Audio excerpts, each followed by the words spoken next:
semuanya. Kita bertemu lagi di modul Nusantara, itu modul kebinekaan. Mungkin saya minta izin dulu. Mau minta izin karena dalam 3 minggu belakangan, dalam 3 minggu ini, 1 sudah berjalan dan 2 minggu ke depan saya banyak kegiatan, jadi perjalanan modul kita agak tersendat. Nah, tapi di setiap minggu insya Allah saya bisa ikut diskusi dengan rekan-rekan mahasiswa semuanya. Nah, seperti yang telah saya kabarkan dari 2 minggu lalu, modul kita saat ini adalah melakukan eksploitasi kebinekaan, mengeksplorasi kebinekaan yang ada di lingkungan tempat kita masing-masing, sehingga rekan-rekan mahasiswa semuanya bisa mempresentasikannya, terserah dengan slide, dengan video, dan lain sebagainya. Nah, kira-kira semua sudah punya bahan presentasi atau video dan lain sebagainya kan? Sudah, Bapak. Sudah, Pak. Sudah, Pak. Oke. Tanpa memperpanjang waktu, mengingat waktu juga, kira-kira siapa yang ingin presentasi pertama? Silakan.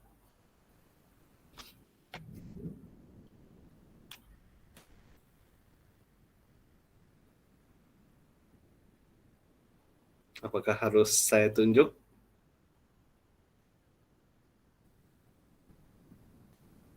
Oke, Husnul silakan. Husnul. Baik, Bapak, sebentar. Saya share sebentar ya. Siap, Husnul, ditunggu.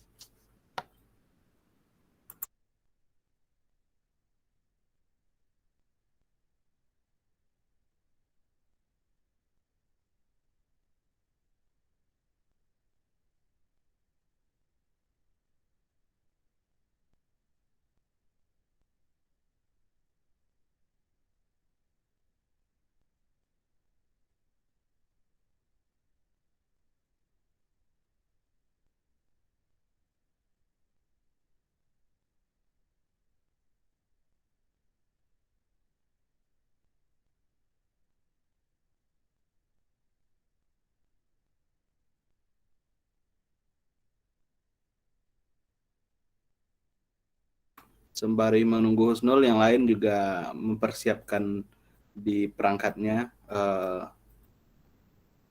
bahan presentasinya. Jadi kita tidak menunggu lama, jarak antara presentasi temannya. Oke, waktu saya berikan kepada Husnul.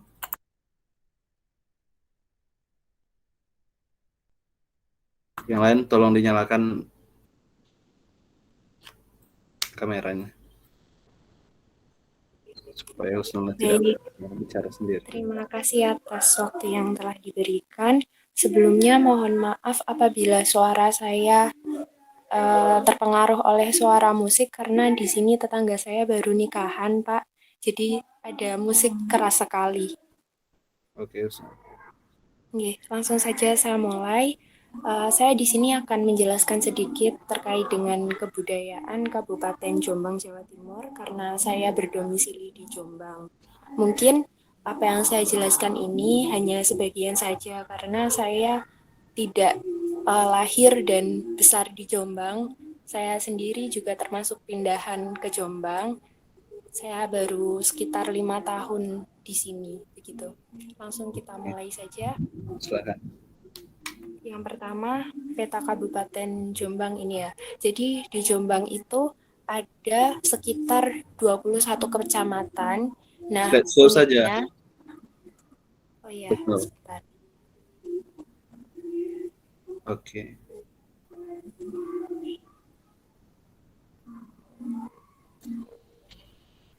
Oke, begini. Jadi di Jombang ini ada sekitar 21 kecamatan dan setiap kecamatan itu memiliki etnis yang berbeda. Misalnya di sebelah timur itu ada bersebelahan dengan Kabupaten Mojokerto.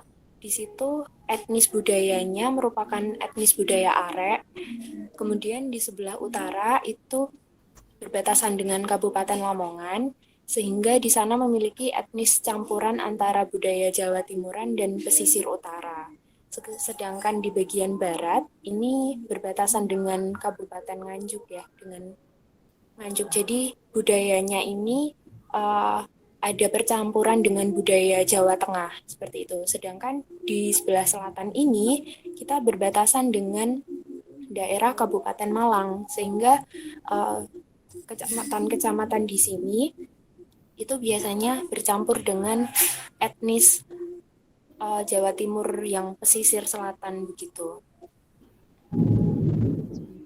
Kok tidak mau gerak ya. Etnis daerah Jombang. Jadi kalau kita lihat dari kondisi geografisnya, Jombang ini termasuk daerah etnis budaya Jawa Timuran yang mempunyai ragam campuran budaya etnis Jawa Timuran atau budaya Arek gitu. Etnis etnis Madura, Ponorogoan, terus Mataraman, dan etnis Jawa Tengahan. Jadi ada campuran banyak etnis di Jombang ini. Nah, hal ini dapat dilihat oleh banyaknya imigran dari luar daerah yang menetap sebagai penduduk Jombang sejak dahulu, sehingga kebudayaan yang mereka bawa membaur dengan kebudayaan setempat. Sampai saat ini, kebudayaan masyarakat Jombang masih memiliki warna khas yang menunjukkan perbedaan dengan masyarakat berkebudayaan atau etnis Jawa Timur aslinya. Ciri khas dari kebudayaan masyarakat Jombang itu tercermin dalam adat istiadat, bahasa, dialek, dan keseniannya. Nanti akan saya jelaskan juga. Ini untuk persebaran budaya di Kabupaten Jombang, seperti apa yang telah saya katakan tadi, budaya etnis di Jombang itu kan ada banyak, ada campurannya. Yang pertama ada budaya etnis Jawa Timuran asli. Jawa Timuran asli ini ada di sekitar daerah Kecamatan Ngoro, Bareng, Mojowarno, Wonosalam, Jogoroto, Mojoagung, Sumombito, dan Kesamben. Nah, dialek yang ada di daerah-daerah ini biasanya itu dialek Jawa Timuran asli atau budaya Arek. Nah, hal ini ditandai dengan logat bicara yang berciri dengan akhiran C ataupun tah. Misalnya seperti ya apa sih, nang di se, babah se gitu. Terus kalau tah itu iya tah atau akit tah, ismari tah dan lain sebagainya. Nah, untuk penekanan dari ucapan atau kata sifat biasanya itu dipanjangkan di depan. Kalau setahu saya di Jawa Tengah itu biasanya misal kata adoh, adoh itu kan artinya jauh. Kata adoh itu kalau di Jawa Tengah biasanya adoh gitu kalau jauh banget. Nah, kalau di Jawa Timur di Jombang ini jadi wadoh gitu. Jadi ditambahi u-nya itu agak agak panjang melafalkannya waduh gitu, atau gede jadi gede gitu. Gede itu artinya besar. Kemudian persebaran budaya etnis Osing dan Jawa Tengahan ya, itu ada di daerah sekitar Kecamatan Tembelang, Landaan, Ploso, Kabuh, Kudu, dan Musian. Budaya campuran etnis pesisir utara, etnis Osing, dan Jawa Tengahan dapat dibuktikan dengan kebiasaan dan dialek sehari-hari memakai bahasa budaya Pulonan. Pulonan itu bahasanya Jawa Tengah. Dengan akhiran ini ta, tapi bacanya to. Jadi seperti kowe, kui, ora, piye to, kayak gitu. Endi to, dan sebagainya. Kehidupan masyarakat mayoritas petani mayoritasnya di daerah itu adalah sebagai petani padi dan petani tembakau. Nah, untuk kesenian di daerah tersebut itu seperti kesenian ludruk, wayang kulit, dangdut, tayub, dan campur sari. Dalam adat istiadatnya masih menampakkan adat kejawen gitu. Kejawen itu Jawa banget gitu. Walaupun agama yang dianut masyarakat sekitar itu agama Islam, tetapi dalam hal budaya itu mereka masih memegang kejawennya itu tadi. Misalnya seperti tingkah laku atau bersikap gitu. Kalau ketemu tamu itu mereka pakai bahasa krama. Kalau di Islam kan biasanya kalau kita ketemu kan assalamualaikum gitu ya. Nah kalau di sana itu nyuwun sewu kayak gitu. Kemudian yang selanjutnya ini adalah budaya campuran etnis Jawa Tengah, Mataraman, Ponorogoan, dan Jawa Timuran. Nah, ini ada di sekitar Kecamatan Megaluh, Perak, Diwu, Kudo, dan Jombang, tapi yang bagian barat. Logat bicara di daerah ini itu campuran antara Jawa Tengah atau Mataraman dan budaya are. Budaya are itu yang Jawa Timuran gitu. Contohnya seperti piye se, ora se gitu. Itu kan ada sekali percampurannya antara ora ini adalah bahasanya Jawa Tengahan, C-nya ini tuh bahasanya Jawa Timuran gitu. Gak mulih ta kayak gitu, terus dan lain sebagainya. Jenis kesenian di daerah ini lebih dekat dengan budaya Jawa Tengahan seperti wayang kulit, wayang kerucil, kuda lumping jenis Sambaya, dan kesenian reok Ponorogo. Nah, ini ada kesenian di daerah Kabupaten Jombang yang namanya Tari Remo Bolek. Tari Remo Bolek ini menceritakan tentang perjuangan seorang pangeran yang gagah, berani, berperang melawan musuh. Ciri khas dari tari ini adalah gerakan kaki yang lincah ditambah hentakan kaki secara bersama-sama. Nah, ketika memerankan tari ini, biasanya penari ini menggunakan selendang berwarna hijau dan merah. Hijau itu biasanya kalau di bahasa Jawa disebut dengan hijau, dan merah itu abang gitu. Jadi disingkat kayak jombang-jombang gitu, hijau abang gitu. Kesenian yang selanjutnya itu ada jarandor. Jarandor ini merupakan kesenian tradisional kuda lumping asli Jombang. Perbedaan yang sangat menonjol dengan jaranan lainnya adalah alat musik yang digunakan untuk mengiringi kesenian ini adalah musik jidor yang saat ditabuh berbunyi dor gitu. Sehingga jaranan ini tuh disebut dengan jarandor gitu. Adapun alat musik selain jidor adalah kendang dan sepasang timplung yang terdiri dari 3 biji dengan ukuran yang berbeda. Kemudian untuk acara adat dan upacara adat, ini ada sedekah desa di Pucangan. Jadi ini merupakan kegiatan sedekah desa yang biasanya ada juga di daerah Indonesia lainnya ya. Ini dia masyarakat di daerah Pucangan, Desa Kapuhrejo, Kecamatan Kudu, Jombang, biasanya itu melakukan sedekah desa di daerah seperti bukit yang disebut dengan Pucangan itu tadi.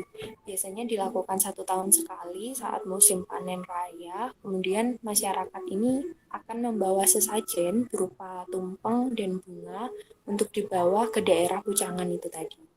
Kemudian ada ruatan Purwoko. Ruatan Purwokolo ini ditujukan untuk menyelamati atau memberi selamatan gitu untuk anak ataupun orang dewasa.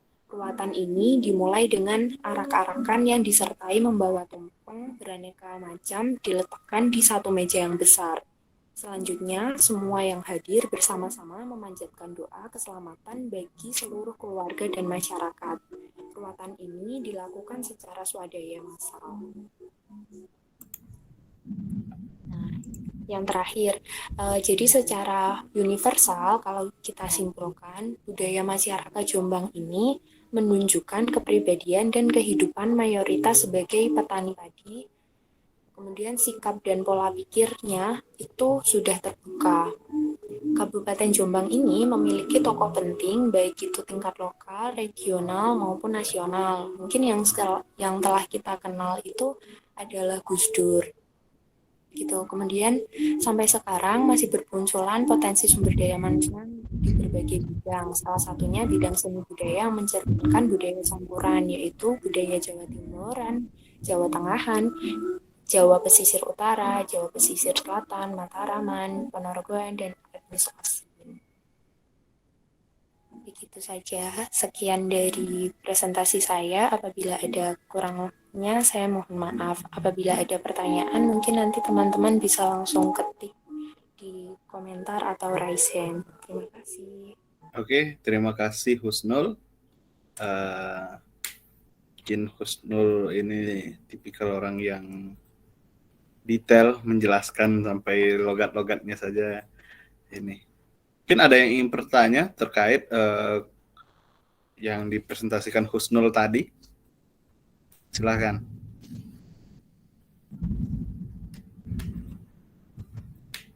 Ada yang bertanya?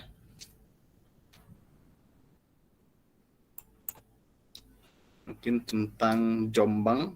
Jombang itu rupanya hijau dan abang ya. Saya baru tahu juga istilah itu. Oke, kalau tidak ada mungkin next kita bergeser dari Jawa Timur ke Jawa Tengah. Oke, siapa yang dari Jawa Tengah yang presentasi?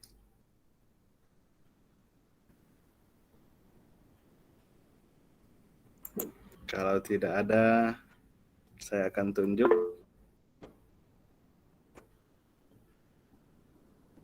Mahda, silakan. Oke, Nuraini. Sebelumnya, Silakan, Assalamualaikum warahmatullahi wabarakatuh. Sebenarnya Bapak saya dari Universitas PGRI Madiun, namun saya asli dari Jawa Tengah sehingga saya akan mengangkat budaya yang dari Jawa Tengah, Bapak. Oke, Nuraini, silakan. Sebelumnya saya mohon izin untuk mematikan kamera, Bapak, karena saya sedang tidak terlalu fit. Jadi saya berasal dari Blora, Jawa Tengah, yaitu di mana daerah ini berada di Jawa Tengah bagian timur, yaitu berbatasan dengan Jawa Timur. Saya akan mempresentasikan menggunakan video Bapak. Saya akan share screen terlebih dahulu.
Upacara Manganan Janjang dilaksanakan setiap setahun sekali, yaitu pada bulan Sapar di tahun Jawa pada hari Jumat Pon.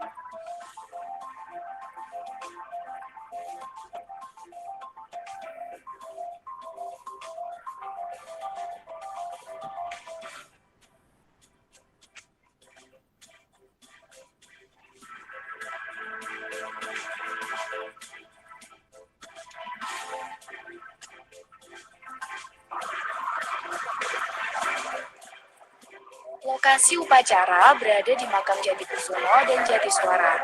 Nah, tradisi ini berakar dari kerajaan Jipang Panolan, di mana pada akhir masa pemerintahan Arya Penangsang, di mana perjalanan Pangeran Jatikusumo dan Pangeran Jatiswara dalam usahanya untuk menemukan pusakanya yang hilang. Hingga suatu hari, sampai di daerah yang bernama Janjang.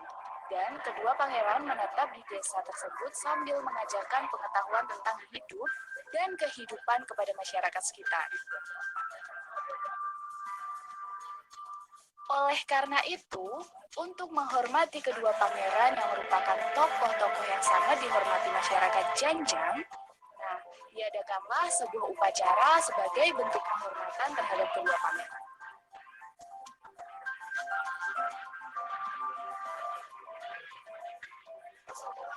Di samping itu, juga untuk permohonan agar kehidupan masyarakat Janjang lebih sejahtera dan tidak terkena musibah ataupun terbelit masalah yang serius.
Manganan Janjang selalu menampilkan pertunjukan wayang krucil yang merupakan simbol leluhur desa dan abdi dalamnya, yakni Kiai Brajat, Kiai Kuripan, Kiai Sekintir, Semar, dan Blentik.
Dalam pelaksanaan Manganan Janjang, kegiatan dimulai sejak pagi hingga sore hari di makam Pangeran Jatikusumo dan Jatiswara. Masyarakat datang ke makam membawa nasi urap, tumpeng bucu, dan ayam panggang. Kemudian, makanan tersebut dijadikan satu di dalam sebuah tempat. Pada saat itu, ada pertunjukan wayang krucil. Nah, selain itu juga ada prosesi melepaskan ikatan ketupat luar yang berisi beras kuning dan uang receh. Melepaskan ikatan itu harus dalam satu tarikan. Nah, terurainya ketupat merupakan simbol terlepasnya seseorang dari masalah. Sesuai dengan pertunjukan nasi dan urap yang semula dijadikan satu kemudian dibagikan kepada warga Janjang dan para pengunjung. Warga Janjang juga membagi-bagi atau menaruh nasi urap ke dalam tampah untuk dimakan bersama-sama. Warga dan para pengunjung juga mendapat pembagian air dari gentong atau guci peninggalan leluhur.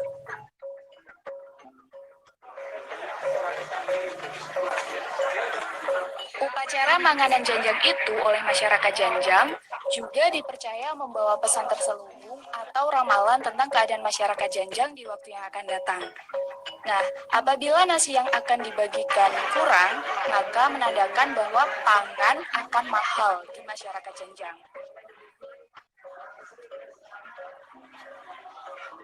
Kemudian, apabila daun jati yang dipakai untuk membungkus nasi juga kurang, maka itu akan menjadi pertanda bahwa harga tembakau akan mahal.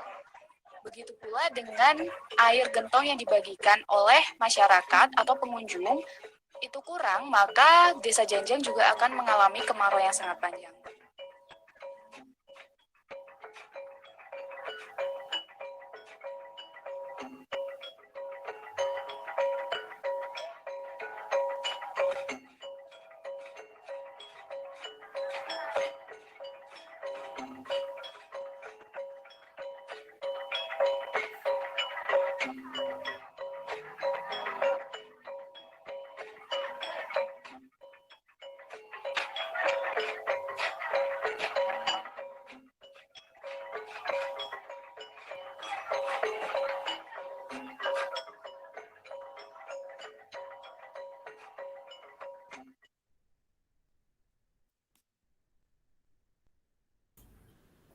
Oke, terima kasih Nuraini. Saya pikir videonya cukup bagus untuk mendeskripsikan bagaimana tempat asalnya Nuraini ini, daerah Janjang. Desa Janjang itu di Blora itu daerah mana Nuraini ya? Daerah Jawa Tengah, Bapak. Jawa Tengah yang berada di bagian timur. Jadi daerah Blora itu merupakan daerah Jawa Tengah yang berbatasan dengan daerah Jawa Timur. Kota terdekat ke Jawa Timur apa? Atau ke Jawa Tengah? Bojonegoro, Pak. Bojonegoro ya? Iya. Oke. Cepu, Bapak. Cepu itu. Nama? Tentang minyak itu, Pak. Cepu? Iya. Nah, terus? Ya, Cepu itu merupakan salah satu kecamatan yang ada di Kabupaten Blora, Pak. Oh, begitu. Berarti di Cepu. Oh, iya. Kalau di Cilacap di bawah kan ya, di selatan kan?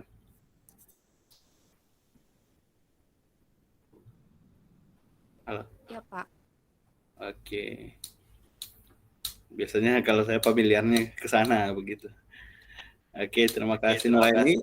Pesan saya untuk yang mempunyai video seperti Nuraini, silahkan di-upload di YouTube masing-masing.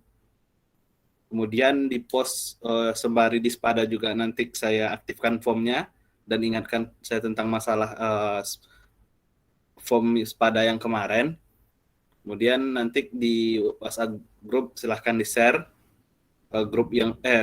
video yang telah di-upload di YouTube tersebut, linknya seperti itu, supaya nanti saya bisa ngelingkannya ke Spada tersebut, video tersebut. Oke. Selanjutnya dari Jawa Barat, oke, Arianti, silakan. Bapak mohon izin off cam karena lagi mati lampu. Oke, silakan Arianti.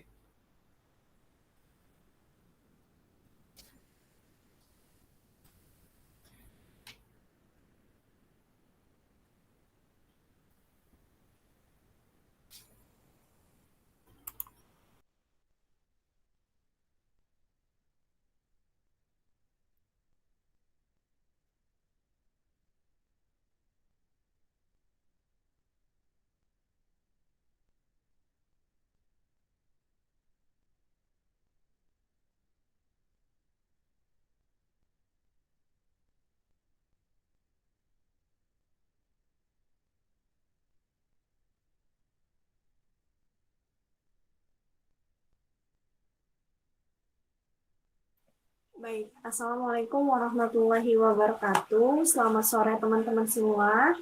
Izin memperkenalkan diri, saya Arianti Putri Firdaus dari Universitas Pendidikan Indonesia. Kalau tadi teman-teman udah ada yang jelasin dari Jawa Timur, Jawa Tengah, sekarang giliran saya dari Jawa Barat. Oke, hari ini saya akan bercerita tentang daerah asal saya, walaupun saya kuliah di Serang, Banten, tapi tetap asal saya dari Jawa Barat, dari Bogor khususnya. Bogor. Ya. Baik,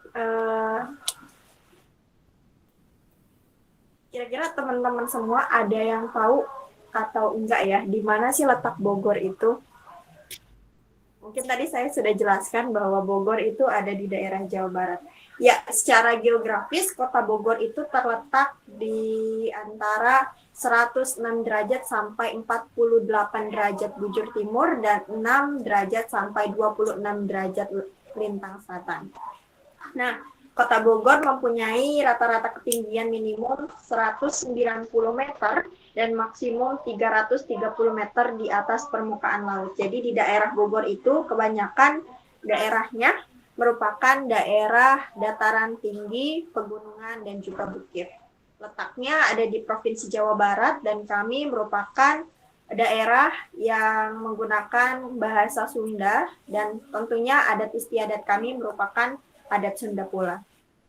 Nah, jika dipetakan, peta Bogor itu seperti telur ceplok di mana kotanya terletak di tengah dan di antara di sekeliling kota ini merupakan Kabupaten Bogor. Ini ada Beda di kabupaten Bogor. berarti ya? Iya, betul Bapak. Kota dikelilingi kabupaten. Nah, adapun jelasnya seperti ini teman-teman, di mana Kota Bogor terletak di sebelah sini dan di sekelilingnya adalah daerah Kabupaten Bogor. Kabupaten Bogor juga dibagi menjadi dua, ada Kabupaten Bogor dan juga Kabupaten Bogor Barat. Rencananya beberapa tahun ke depan Kabupaten Bogor Barat dia akan memekarkan daerahnya sendiri sehingga tidak lagi bergabung dengan Kabupaten Bogor. Nah, saya sendiri ada di daerah Kabupaten Bogor Barat. Seperti itu, teman-teman. Lalu, teman-teman, sebelumnya saya ingin tanya, ada yang pernah tahu julukan untuk daerah Kota Bogor itu apa? Hujan. Ada yang tahu? Kota hujan bukan? Hujan. Iya, betul. Biasanya orang-orang tahu Bogor sebagai kota hujan, di mana kenapa sih Bogor tuh disebut dengan kota hujan? Karena di Bogor punya intensitas curah hujan yang sangat tinggi. Bahkan teman-teman, di musim kemarau saja kami sering mendapati hujan yang sangat deras. Bahkan saat ini hujan sedang melanda di daerah saya. Oke, ternyata selain Bogor sebagai kota hujan, Bogor juga punya julukan-julukan lain selain sebagai kota hujan. Di antaranya adalah Bogor sebagai kota talas. Mungkin teman-teman yang pernah main ke Bogor, yang pernah datang ke Bogor, kalau beli oleh-oleh, disuguhinya adalah oleh-oleh dari talas, iya. Mulai dari brownies talas, keripik talas, dan beragam jajanan lain yang asalnya dari talas. Nah, ada satu julukan lain yang mulai heboh di tahun-tahun belakangan ini, di mana Bogor disebut sebagai kota dengan 1000 angkot. Nah, kenapa Bogor disebut sebagai kota 1000 angkot? Jadi, teman-teman yang pernah ke Bogor, kita nggak pernah kehabisan kendaraan umum di siang, pagi, maupun malam hari. Bahkan di setiap harinya kami mengalami macet yang sangat luar biasa karena angkutan umum yang biasa kita sebut angkot ini. Jadi, kalau misalnya main-main ke Bogor, lihat mobil warna biru dan hijau, itu sudah biasa karena kota Bogor sudah dijuluki sebagai kota dengan 1000 angkot. Selanjutnya, nah ini dia makanan khas dari Bogor. Yang tadi sudah saya sebutkan bahwa Kota Bogor sering dijuluki sebagai kota talas, di mana kami memproduksi dan juga menanam talas yang cukup banyak, dan hasil tanaman talas tadi kami olah menjadi beberapa makanan yang memang bisa dikonsumsi dan layak untuk dikonsumsi oleh semua kalangan. Mulai dari bolu lapis talas Bogor yang sangat terkenal di daerah kami. Nah, selain bolu lapis Bogor, ada juga asinan Bogor, sama seperti asinan-asinan lainnya, terdiri dari buah, sayur, kemudian kacang, serta kuah yang sangat luar biasa. Selanjutnya ada roti unyil dan toge goreng. Untuk teman-teman yang mau bawa pulang oleh-oleh dari Bogor, teman-teman bisa beli roti unyil dan juga bolu lapis talas tadi. Kalau toge goreng, kemudian asinan, mungkin untuk di luar Bogor itu sudah tidak enak gitu ya untuk dikonsumsi. Tapi kalau misalnya untuk oleh-oleh bisa beli roti unyil dan juga lapis talas. Selain itu ada soto mie Bogor dan lumpia basah. Nah, kalau lumpia basah ini merupakan jajanan baru yang sedang tren di akhir-akhir ini di daerah Kabupaten Bogor dan Bogor Kota. Selain itu ada tarian khas Bogor. Nah, mungkin daerah Sunda biasanya kami mengenal tarian itu hanya tari jaipong. Ternyata dari daerah Bogor juga kami punya tarian khusus atau tarian yang asalnya memang dari Bogor. Namanya adalah tari ketuk tilu, di mana tari ketuk tilu ini adalah tarian pergaulan atau hiburan yang merupakan cikal bakal dari tari jaipong. Nah, dahulu tari tradisional khas Bogor ini dilakukan pada saat upacara adat untuk menyambut panen padi sebagai ungkapan rasa syukur kepada Dewi Sri. Saat ini tari ketuk tilu ini ditunjukkan pada acara pesta perkawinan atau acara hiburan untuk penutup kegiatan. Selain itu, ada kebudayaan khas orang Bogor. Mungkin tidak jauh dengan daerah-daerah Sunda lainnya seperti Bandung, kemudian Sumedang dan yang lainnya. Di Bogor juga ada yang namanya adat cucurak. Nah, jadi tradisi cucurak ini merupakan bagian yang tak terpisahkan dalam menyambut Ramadan. Secara turun-temurun, tradisi ini terus dipertahankan oleh masyarakat Sunda hingga saat ini. Bahkan saya juga sering melakukan ini. Cucurak atau curak-curak dalam bahasa Sunda memiliki arti senang-senang atau bersenang-senang. Dalam tradisinya, cucurak dilakukan dengan berkumpul bersama keluarga besar atau kolega. Nah, hal ini membuat tradisi cucurak sangat menyenangkan karena adanya hidangan makanan sederhana seperti nasi liwet, tahu, tempe, ikan asin, serta lalapan dan sambal yang disajikan di atas daun pisang. Hidangan ini kemudian dinikmati secara bersama-sama secara lesehan. Nah, teman-teman yang pernah singgah di Bogor pada masa mau puasa, pasti sering menemukan beberapa tetangganya yang melakukan ini. Nah, ini bagian yang tidak pernah terpisahkan dari kami warga Bogor, di mana saat kami menyambut bulan Ramadan dengan sukacita. Selain itu, kami punya baju adat dari Sunda, di antara ada beskap, pangsi, dan kebaya. Yang ada di gambar ini merupakan contoh dari kebaya dan juga pangsi dari adat Sunda. Biasanya digunakan pada saat upacara adat pernikahan oleh mempelai wanita dan juga pria, beskap dan juga kebaya. Nah, ada beberapa tempat wisata di Bogor yang patut teman-teman kunjungi saat datang ke Bogor, karena daerah Bogor kebetulan daerah dataran tinggi, bukit, dan juga pegunungan. Tentunya banyak tempat wisata di Bogor itu yang menawarkan sajian alam untuk teman-teman. Di antaranya ada Kebun Raya Bogor. Kebun Raya Bogor ini selain teman-teman bisa jalan-jalan, teman-teman juga bisa belajar sambil bermain, karena di dalamnya terdapat museum, kemudian tanaman Rafflesia arnoldi, di mana itu tanaman endemik Indonesia, dan juga beragam jenis tanaman lain yang ada di Kebun Raya Bogor. Kemudian ada Taman Wisata Gunung Pancar, Curug Baliung, Bukit Alesano, Curug Love, kemudian Gunung Gede Pangrango, dan Gunung Halimun Salak. Nah, kebanyakan tempat wisata Bogor memiliki effort yang lebih untuk sampai di tempat wisata tersebut. Salah satunya adalah Gunung Gede Pangrango. Sebelumnya saya pernah singgah di Gunung Gede Pangrango, di mana pada saat itu saya bersama teman-teman saya berangkat sekitar pukul 4 pagi dan baru sampai di puncaknya pada saat maghrib. Ketinggian dari Gunung Gede Pangrango sekitar 2.958 mdpl. Oke, atau nuhun dari saya. Mohon maaf apabila ada kesalahan, dan apabila ada pertanyaan silahkan ditanyakan. Sekian, wabillahi taufiq wal hidayah. Wassalamualaikum warahmatullahi wabarakatuh. Saya tunggu teman-teman semua di Bogor. Terima kasih. Waalaikumsalam warahmatullahi wabarakatuh. Saya tertarik juga itu melihat Gunung Gede Pangrango itu. Saya belum pernah ke sana soalnya. Oke, ada pertanyaan dari rekan-rekan mahasiswa terhadap presentasi tadi? Saya pikir mungkin Kota Bogor seperti yang disampaikan Arianti tadi, betul banyak angkutan umum. Nah, itu berbeda dengan di Riau ya. Itu sangat berbeda di Riau. Di Riau itu angkutan umum itu hanya ada mungkin ya, hanya di Kota Pekanbarunya saja. Itu pun dalam bentuk Transmetro Pekanbaru atau busway lah.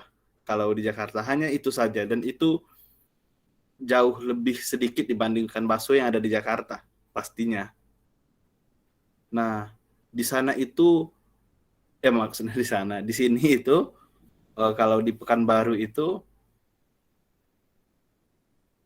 biasanya masyarakat setempat menggunakan motor begitu atau mobil. Artinya kalau di sini kuliah di Pekanbaru, mahasiswa mungkin karena kami teknik perminyakan ya, terutama jurusan saya, prodi saya, kadang ada dari Palembang atau dari lokasi-lokasi migas itu yang kuliah ke sini juga, atau bahkan dari, saya lupa, yang dari Jawa Barat,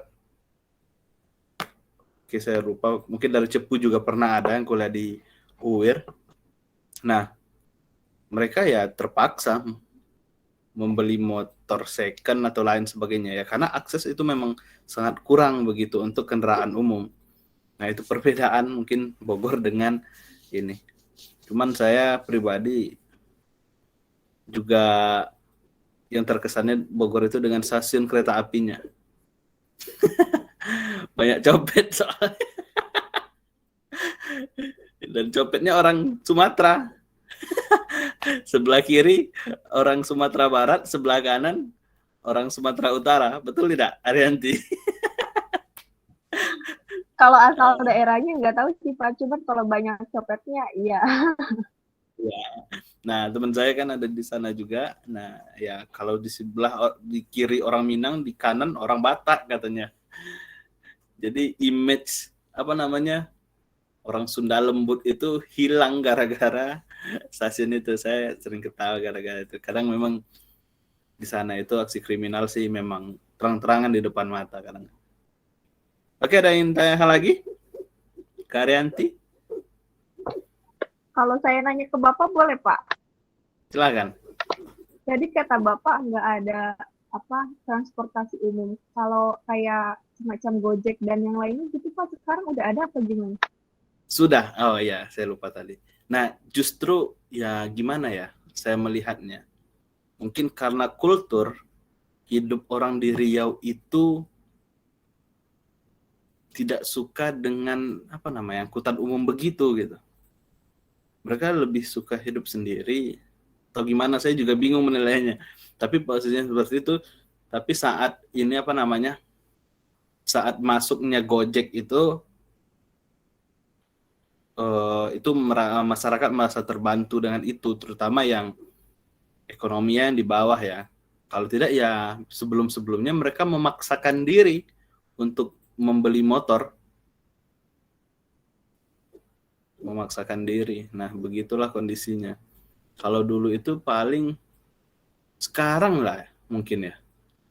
Saya tidak pernah lagi melihat angkot di Pekanbaru. Entah saya sudah jalan keluar rumah tapi nggak tahu ya. Yang pasti itu Transmetro Pekanbaru ada. Kalau udah keluar, saya tinggal di kota Bangkinang. Bangkinang itu kota satelit sama kayak Jakarta, Bogor, ada Tangerang gitu ya. Saya di kota satelitnya Pekanbaru, di Bangkinang namanya. Itu memang nggak ada sama sekali. Paling angkutan umumnya cuma satu, becak motor, betor. Itu saja. Kalau angkot itu nggak ada. Daerah lain setahu saya juga begitu. Gitu Arianti. Ada lagi? Sebelum kita beranjak ke teman yang lain. Oke, mungkin ke yang ada di Jakarta, Anwar mungkin. Saya bisa tunjuk orangnya langsung. Tapi maaf Pak, sebelumnya Pak, saya kan sekarang tinggal di Banten nih Pak. Saya ngangkat Banten. Oke, nggak ada masalah. Berarti dari Banten. Nggak apa-apa ya Pak. Cuman Iya, saya tahunya kamu di UP izin saya, Pak. Universitas Pancasila. Ya, silakan. Iya Pak.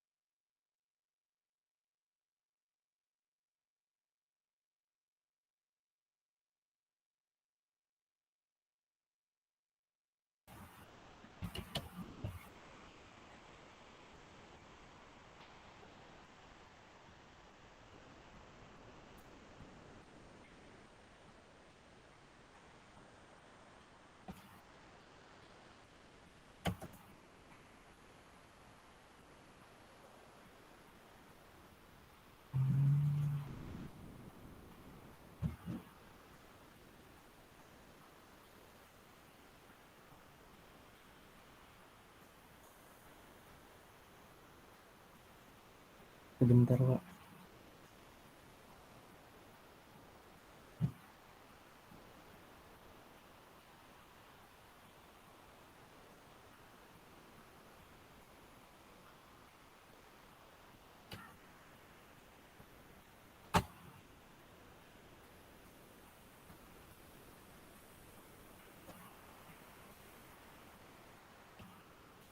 Assalamualaikum warahmatullahi wabarakatuh. Salam sejahtera bagi kita semua. Salam, Om Swastiastu, Namo Buddhaya, salam kebajikan. Perkenalkan, nama saya Anwar dari Universitas Pancasila Jakarta Selatan. Saya tinggal di Kabupaten Serang, Provinsi Banten. Penasaran dengan kebudayaan, adat istiadat, dan keberagaman yang ada di Banten? Ini dia persembahannya. Kabupaten Serang merupakan salah satu kabupaten yang ada di Provinsi Banten. Provinsi Banten sendiri memiliki 8 kabupaten dan kota. Di antaranya ada Kabupaten Lebak, Kabupaten Pandeglang, Kabupaten Serang, Kabupaten Tangerang, Kota Cilegon, Kota Serang, Kota Tangerang, dan Kota Tangerang Selatan. Potensi dan kekhasan budaya masyarakat Banten dari seni silat ini adalah pencaksilat. Dikenal dengan pencaksilat Bandrong, nama Bandrong sendiri diambil dari nama sejenis ikan terbang yang gesit, tangguh, dan berbahaya. Selanjutnya, ada kesenian tradisional rebus, merupakan atraksi kekebalan tubuh manusia dari berbagai macam derajat. Kesenian ini menyajikan kepada atraksi tari, suara, serta pelatihan. Selain itu, terdapat kesenian lainnya, mulai dari rudat, untuk tari saman, tari topeng, tari copet, dogel, paling, dan lojong.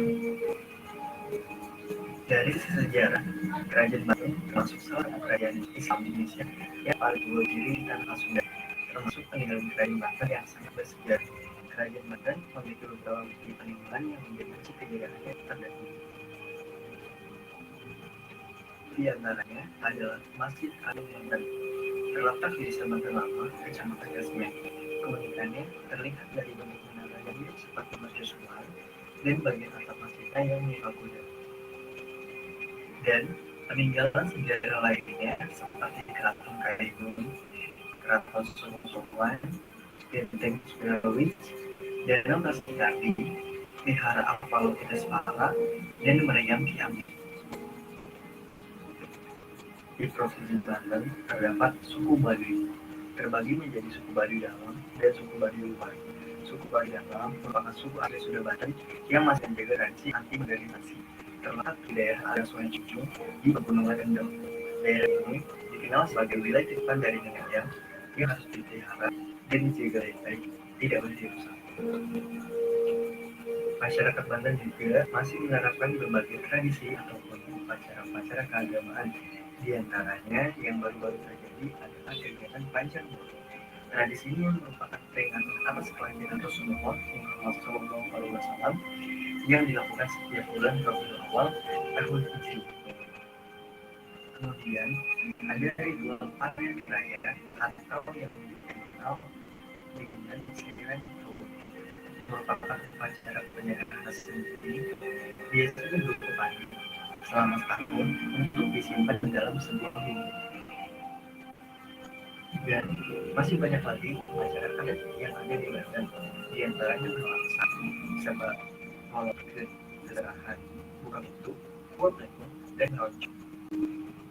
Dari segi bahasa, terdapat 3 bahasa yang ada di Provinsi Banten, seperti bahasa Sunda, bahasa Jawa Banten atau Jawa Serang, atau juga dikenal bahasa.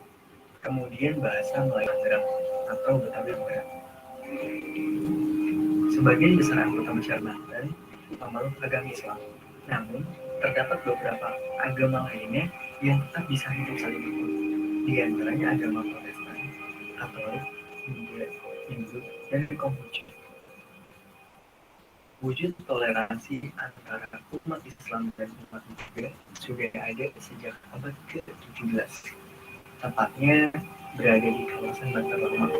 Di sana merupakan kekuasaan Kesultanan Banten, Sultan Maulana Hasanuddin. Di tengah masa kesultanannya Pikirkan kendaraan apa kita suka. Pendiriannya hanya berjarak 800 meter dan disetujui oleh Sultan Muhammad Hasanuddin.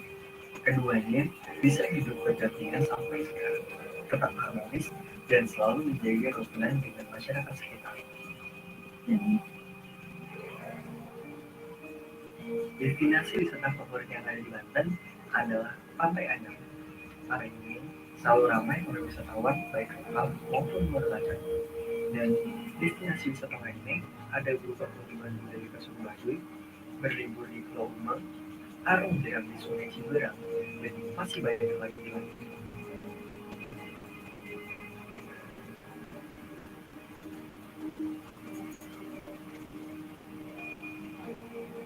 Nah, kalau dari kuliner, juaranya sih ada di Sate Bebek, Anam Lade, Sate Bandeng, dan Rape.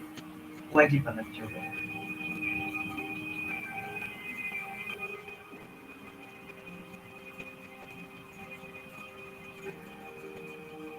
Sekian dari saya. Terima kasih. Wassalamualaikum warahmatullahi wabarakatuh. Oke, terima kasih Anwar. Berarti asal kamu di Banten ya. Iya betul Pak. Oke, nanti jangan lupa videonya diupload di YouTube dan dikirim linknya di grup WhatsApp kita ya. Iya Pak, siap Pak. Oke. Di sini ada yang berasal dari apa namanya? Dari Jakarta kah? Atau orang Betawi? Supaya kita lengkap itu kan. Atau ada lagi provinsi baru di Jawa?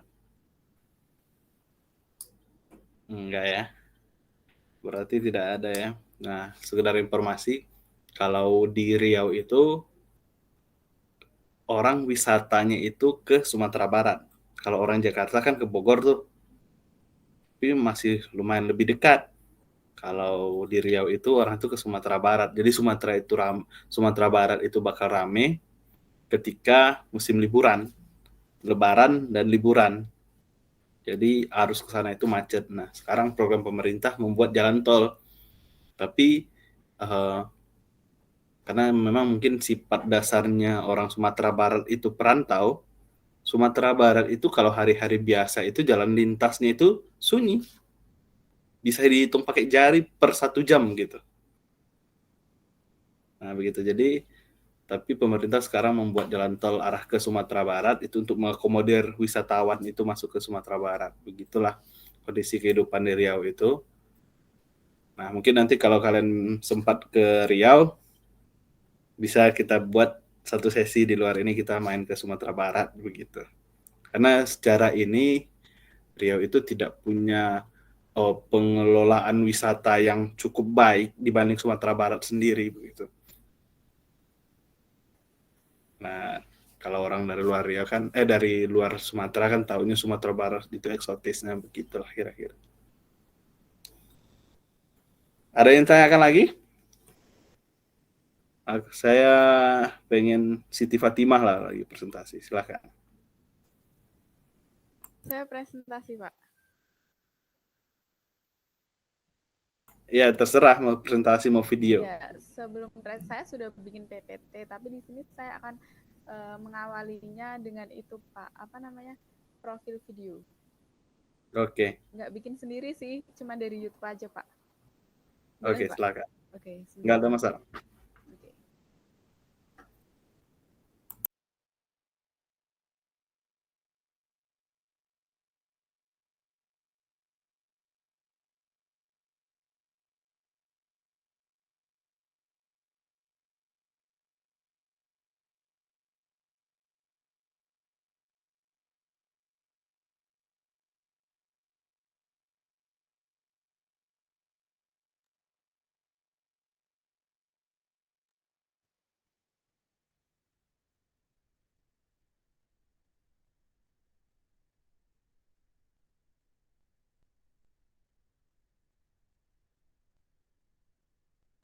Pak, koneksinya nggak kuat, mungkin saya presentasi dulu kali ya, videonya belakangan aja.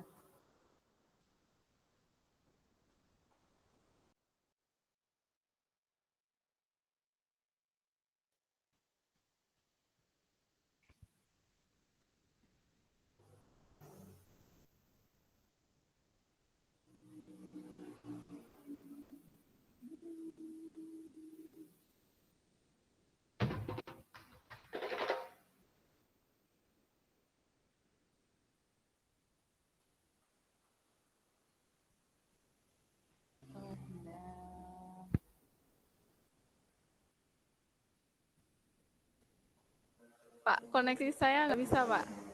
Bentar.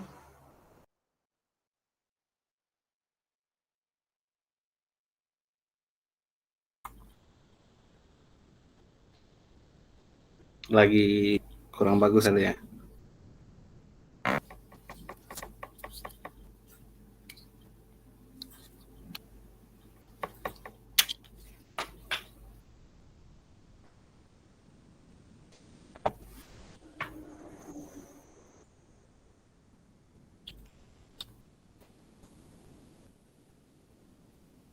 Karena saya lihat saya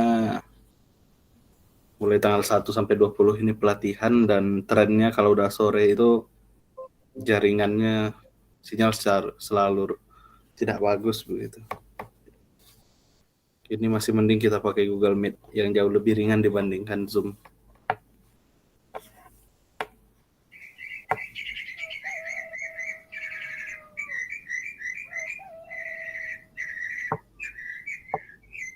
Bojonegoro merupakan kabupaten di Provinsi Jawa Timur, Indonesia.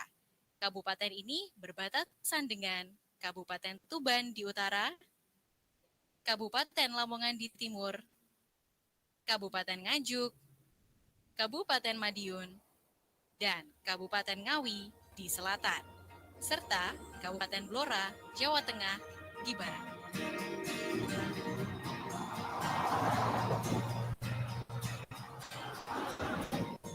Kabupaten Bojonegoro kaya akan hasil kebudayaan dan hasil bumi yang melimpah. Memotivasi saya untuk mengeksplornya. Waduk Pacal, sarana pengairan yang dibangun sejak zaman Belanda dan diresmikan pada tahun 1933.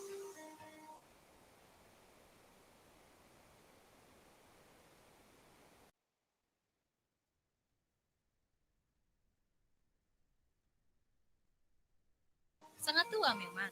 Itulah yang menjadi daya tarik para wisatawan untuk berkunjung ke tempat ini. Waduk Pacel Bojonegoro juga menyuguhkan kemegahan dan kekokohan bangunan peninggalan Belanda.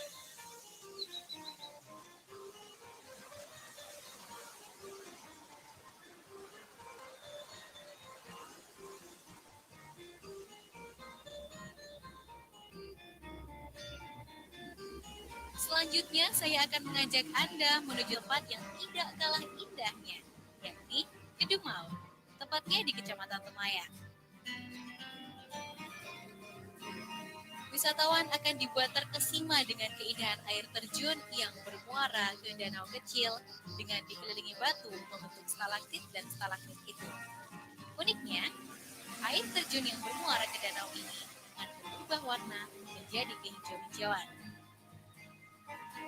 Ketika Anda sampai di bibir air terjun, maka Anda akan disuguhkan panorama keindahan seperti Green Canyon. Gemericiknya air dari sumber dinding-dinding Kedung Maur itu tidak pernah mati, meskipun musim kemarau.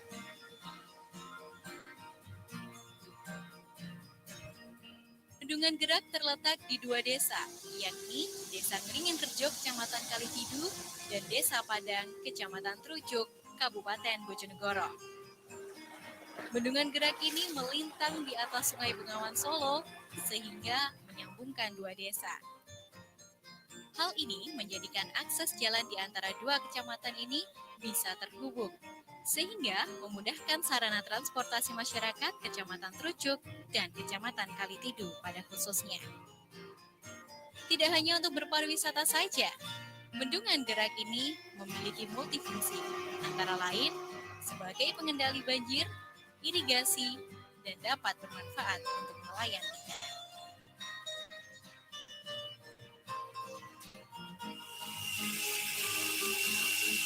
Tak hanya menyuguhkan keindahan alam, Kabupaten Bojonegoro juga memiliki potensi dalam hal industri, seperti industri kayu jati yang ada di Desa desa Sukoharjo. Mulai dari lemari, buffet, meja, kursi, tempat tidur, dan lain sebagainya.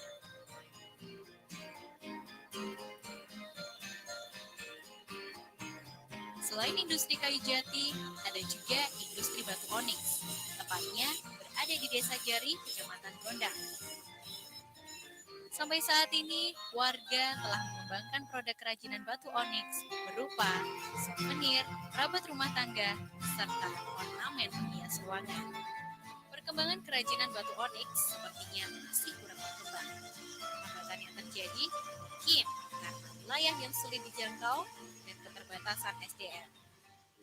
Untuk masalah pemerintah pengrajin, karena memang hanya satu orang yang merajin, otomatis tidak begitu dibutuhkan. Himbauan saya atau harapan saya ya itu bisa berkembang sehingga masyarakat itu bisa memahami atau mengerti masalah kerajinan itu untuk masa yang akan datang. Padahal batu oniks di sini mempunyai kualitas tinggi karena mengandung silika sekitar 75,36%. Dengan lahan tanah seluas 187,5 hektar. Sehingga ini merupakan peluang yang masih bisa dikembangkan untuk meningkatkan ekonomi warga sekitar. Tak cukup seharian kita mengulik apa saja yang ada di Bojonegoro. Kita lanjutkan besok pagi.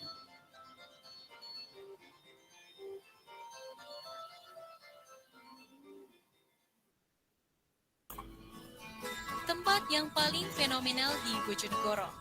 Tempat ini menyuguhkan api abadi yang tak pernah padam. Kayangan api. Objek wisata ini merupakan sumber api alam dan merupakan sumber api terbesar di Asia Tenggara. Terdapat lingkaran batu yang mengeluarkan gelombang panas, tempat di mana api abadi bersemayam. Tempat ini adalah tempat bersemayamnya Mbah Priyo Kusumo atau Empu Supa, atau biasa disebut dengan Mbah Pandey yang berasal dari Kerajaan Majapahit. Dengan berbagai kepercayaan yang masih berkembang sampai saat ini, membuat kayangan api menjadi tempat yang sangat sakti. Seperti upacara lumanengan Ngarso dalam Hamengkubuwono X dan untuk mengambil api harus melalui suatu prasyarat yakni selamatan atau wilujengan dan kayup dengan menggunakan gending eling-eling, wani-wani, dan gunung sari yang merupakan gending kesukaan Mbah Priyo Kusumo. Untuk makanan yang satu ini memang benar-benar khas dari Kabupaten Bojonegoro. Ledre. Panganan kering ini berbahan baku pisang, berbentuk gulungan memanjang, dan beraroma pisang yang khas, serta renyah di lidah. Dengan rasa yang beragam, mulai dari pisang raja, pisang sobo, pisang keju, dan lainnya, serta rasa manisnya yang alami.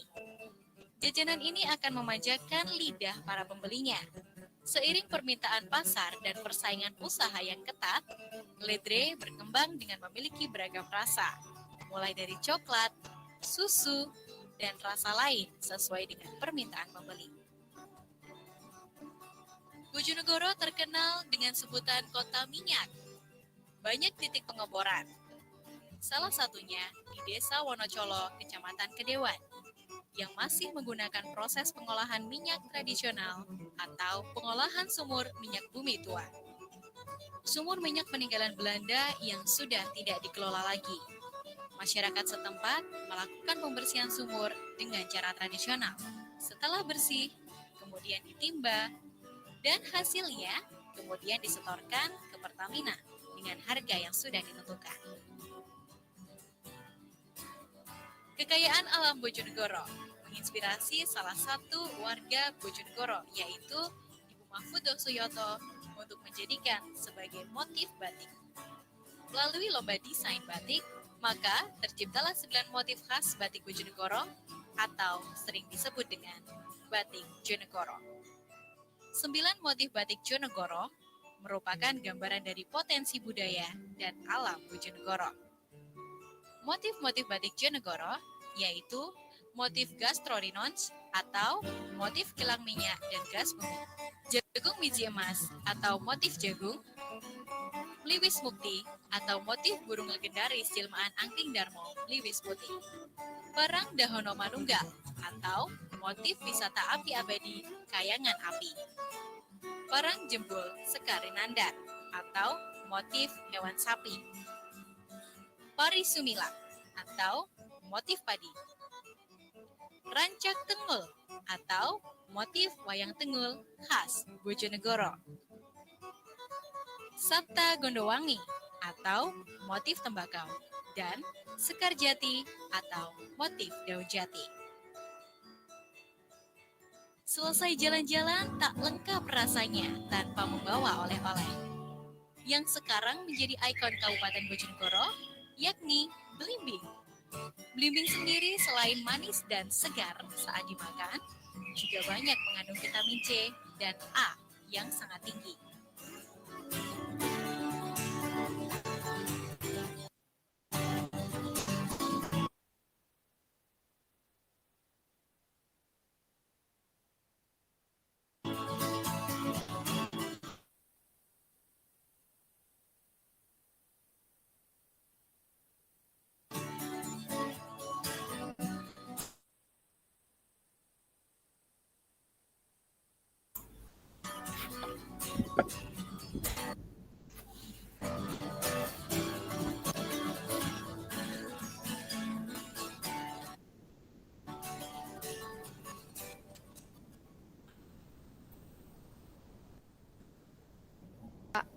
Ini saya lanjut langsung presentasi atau Oke, presentasi dalam 4 menit ya. Oke. Oke, langsung poin-poinnya aja ya, Pak. Oke, Pak. Sebentar.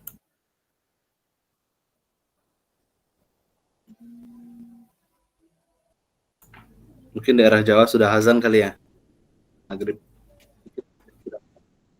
Pak, udah aja nih. Oke, 4 menit saja.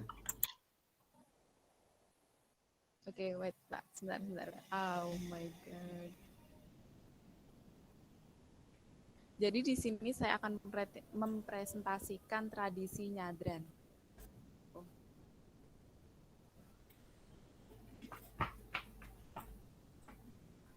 Jadi tradisi nyadran ini berasal dari bahasa Sanskerta, Sarada yang memiliki arti keyakinan. Nyadran sendiri merupakan tradisi white Pak.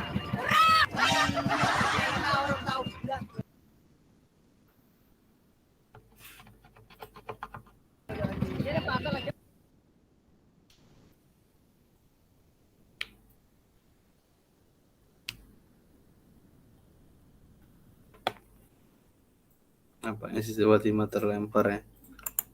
Tidak ada di line kita.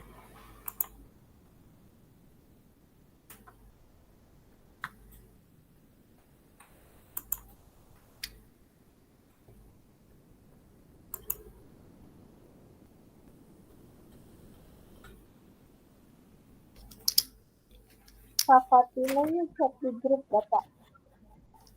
Oh, begitu.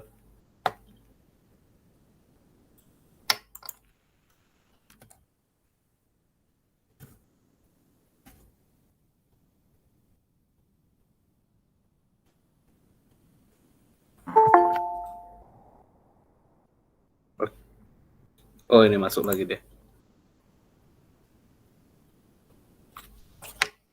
Oke, mungkin saya cukupkan mungkin untuk pertemuan kali ini, dan saya harap kita ikut instruksi saya tadi. Pertama, semua video yang dibuat sendiri maksudnya ya, bukan yang diambil dari YouTube, itu diupload ke YouTube dan dikirim ke grup WA grup kita seperti itu. Kemudian untuk presentasi kalian silahkan diupload sebagai tugas. Oke, apa tadi Pak Dimah? Pak, Maaf ya, tadi sinyalnya itu nggak kuat, terus mau tanya lagi Pak. Berarti ini kita bikin kayak kumpulan video sendiri gitu Pak? Atau gimana? Enggak, tadi mungkin seperti Anwar atau siapa lagi tadi ya, itu yang mau ngebuat video sendiri, silahkan diupload di YouTube begitu. Terus dikirim linknya ke saya, ke WA grup kita supaya nanti saya bisa mengupload video YouTube kalian itu di Spada Dikti. Seperti modul sebelumnya, kalian sudah lihat modul sebelumnya kan? Kan itu ada videonya. Saya upload begitu. Itu bisa dari YouTube saya atau YouTube siapa saja sih sebenarnya. Tapi instruksi dari Diktinya ya seharusnya itu YouTube maksudnya YouTube original buatan dosennya atau buatan mahasiswanya begitu. Itu saja. Kalau memang tidak ada, kalau seperti Timah tadi ya itunya saja yang dijadikan tugas PPT-nya. Oke ya, ada yang ditanyakan lagi? Kalau tidak, Bapak saya mau tanya Pak. Oke, silakan. Banyak rupanya. Silakan dulu Anwar. Iya Pak, terkait video tadi kan memang saya ada yang beberapa ngambil dari sumber YouTube ya Pak, dari yang sudah dibuat oleh orang lain gitu Pak. Terus habis itu saya ganti audio dan edit sedikit gitu. Oh, itu nggak masalah, bisa. Mana Pak? Ya nggak ada masalah itu, bisa. Jadi tetap diupload di YouTube ya Pak? Paling tetap nanti Oke, saya siap. cantumin sumbernya sih Pak, ngambil dari mana-mana aja. Oke. Makasih Pak. Yuk, yang lain? Wilda tadi? Ya Bapak, Andini, izin bertanya. Arianti. Tunggu ya. Apakah Oke, nanti silakan, Wilda. pertemuan selanjutnya akan ada presentasi tentang budaya ini lagi, atau misalkan pematerian selanjutnya, modul-modul selanjutnya? Dari modul selanjutnya, Wilda. Baik Bapak, Ya. terima kasih. Ya. Andini, silakan.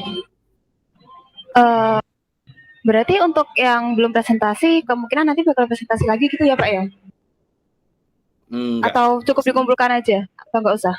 Cukup dikumpulkan saja. Oh, langsung dikumpulkan aja ya Pak ya? Dia di Spada Dikti aja nanti. Ya. Ya, Kecuali itu terima dalam kasih Pak. video. Oke, Andini. Arianti, silakan.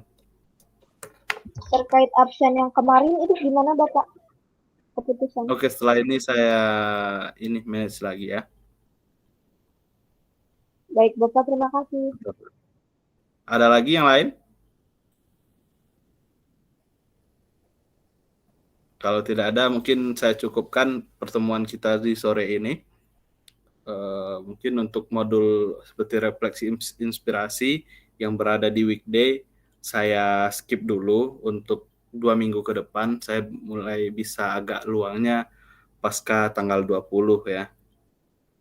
Jadi mungkin minggu depan, minggu depannya lusa, itu kita hanya diskusi seperti ini saja. Oke, mungkin saya cukupkan. Saya tutup. Billahi taufiq wal hidayah. Assalamualaikum warahmatullahi wabarakatuh. Selamat sore semua. Waalaikumsalam warahmatullahi wabarakatuh. Waalaikumsalam warahmatullahi wabarakatuh. Oke, silakan ya.